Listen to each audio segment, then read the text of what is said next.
तीसरा, मेरा अस्थि विसर्जन तब तक नहीं होना चाहिए जब तक मेरे हरासर्स को पनिशमेंट नहीं मिलता।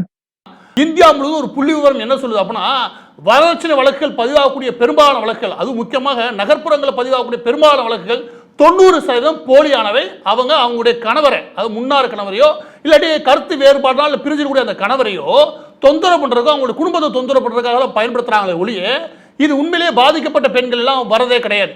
பாதிப்புக்குள்ளான பெண்களை தாண்டி இந்த சட்டத்தை பயன்படுத்தி எப்படி அவங்களை பழி வாங்கலாம்னு துடிக்கிறாங்களே, அவங்களுக்கு தான் பயன்படுதுன்னு இன்னைக்கு நேற்று கிடையாது, 2017க்கு முன்னாடியே வந்த சர்வே ரிப்போர்ட் சொல்லுது. இது முதலாவது. இதுக்கப்புறம் இந்த அத்துல் சுபாஷ் இருக்காளே, இவர் இன்னொரு விஷயம் சொல்றாரு. என்ன அப்படின்னா, எங்கள் மீது ஒரு மர்டர் கேஸ் ஒன்று பதிஞ்சாங்க. எதுக்குன்னு கேட்டீங்கன்னு வச்சுக்கோங்க, அவங்க அப்பா ஹார்ட் அட்டாக்ல இறந்துறாரு ஒரு வருஷத்துக்கு முன்னாடி வச்சுக்கோங்க. அதுக்கு காரணம் இவர் தான், இவங்க தான் எங்களை கொடுமைப்படுத்தி அவர் சாகடிச்சாங்க அப்படின்னு சொல்லி அதுக்கு ஒரு வழக்கு பதிகிறாங்க. இதெல்லாம் எந்த அடிப்படையில் இவங்க பதிஞ்சாலும் தெரியாது. அதுக்கடுத்து இன்னொன்று சொல்றாரு அப்படின்னா, நான் டொமஸ்டிக் வயலன்ஸ், அதாவது நான் வீட்டில் வச்சு அவங்க அடிச்சு கொடுமைப்படுத்தினா சொல்றாங்க. அப்படி நடக்கவே கிடையாது. அதுக்கு எந்த விசாரணையும் இல்லாமல் என்னோட ஒட்டுமொத்த குடும்பத்தை தூக்கி உள்ள வச்சாங்க. இதுல ரொம்ப முக்கியம், நான் அடிச்சது மட்டும் இல்லாம என்னோட தம்பி அடிச்சான், எங்க அம்மா அடிச்சாங்கன்னு சொல்லிட்டு எல்லாத்தையும் சேர்த்து விட்டுருக்காங்க. அதாவது ஒவ்வொரு வழக்கும் ஒரு மாத கேப்ல அடுத்தடுத்த வழக்குகளை பதிவு செய்யறாங்க. யாரு? அவங்களுடைய முன்னாள் மனைவி.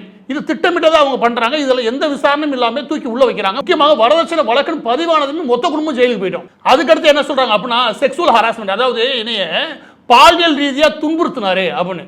இந்த வழக்கு எதை ஆதாரம்? இதுவும் கிடையாது. ஆனா ஆதாரம் இல்லாம எந்த விசாரணையும் இல்லாம அடுத்த வழக்கு தொடருது. இதுக்காக நான் ஜெயிலுக்கு போறேன். நான் சம்பாதிக்கிறது 70,000, அதுல டாக்ஸ் எல்லாம் போக மிச்சம் இருக்கிறது ஒரு 60,000. அதுல நான் 40,000 கொடுத்தனா 20,000 வச்சு நான் எப்படி என் குடும்பத்தை நடத்துவேன், என் அம்மா அப்பா எப்படி பார்த்துக்குவேன் அப்படின்னு அவர் சொல்றாரு. அதையெல்லாம் நீதிமன்றம் காது கொடுத்தே கேட்கல, இல்ல நீ கொடுத்தான்றாங்க. இந்த இடத்துல அவர் முக்கியமான ஒரு கேள்வி வைக்கிறாரு. அப்படின்னா, அந்த குறிப்பிட்ட மனைவி இருக்காங்களே, இவங்களோட மனைவி, அவங்க வேலை பார்க்கறது அக்சென்ச்சர்ல ஏறக்குறைய 1.5 to 2 லட்சம் ரூபாய் அவங்க சம்பளம் வாங்குறாங்க. மாதம் 2 லட்சம் ரூபாய் சம்பளம் வாங்கக்கூடிய அவங்களுக்கு நான் 40,000 கொடுக்கணும்னு எப்படியா நீதிமன்றம் எந்த அடிப்படையில் சொல்றாங்கன்னு என்ன புரிஞ்சுக்க முடியல. என்னுடைய எல்லா படத்தையும் நான் கொடுத்துட்டேன்னா நான் என்ன பண்றது, என்னோட குடும்பம் என்ன பண்றதுன்னு அவரு கெஞ்சி கேட்கவே, அப்ப அவரோட மனைவி அங்கேயே என்ன பதில் சொல்லியிருக்காங்க, நீ முடிச்சுக்கோ, வாழ்க்கையை முடிச்சுக்கோ அப்படின்னு அவங்க திமிரா பதில் சொல்லவே அங்க இருக்கவங்க சிரிச்சிருக்காங்க. இப்ப அவர் என்ன சொல்றாரு அப்படின்னா, ஒருவேளை இதுதான் தீர்வு போல, எனக்கு வேற எதுவும் தீர்வு எனக்கு தெரியல, அவங்க சொன்ன மாதிரி முடிச்சுக்கிறது தான் சரியா இருக்கும், இதுக்கப்புறம் எனக்கு வாழ்றதுக்கான வழியே கிடையாது அப்படின்னு அவர் சொல்றாரு இல்லையா. இந்த அதுல் சுபாஷ் அவர்களுடைய இந்த பாதிப்பு இருக்கு பாருங்க, இது ஒரே ஒருத்தரோட கிடையாது. இது கடந்த 2 மாசம் மட்டும் 4 கேஸ் நான் பார்த்துட்டேன். இந்த மாதிரி வழக்குகளை பயன்படுத்தி ஒருத்தர் மிரட்ட முடியும், ஒட்டுமொத்தமாக அவருடைய வாழ்க்கையை முடிக்க முடியும்னு பல எடுத்துக்காட்டுகள் வந்தாலுமே கூட இன்னமும் இந்த வழக்குகளுக்கு ஒரு தெளிவான பாதையை நீதிமன்றங்கள் வகுக்காம இருக்கிறது இல்லையா, அது இன்னும் பலரை இந்த நிலைமை கொண்டு போய் தள்ளும்.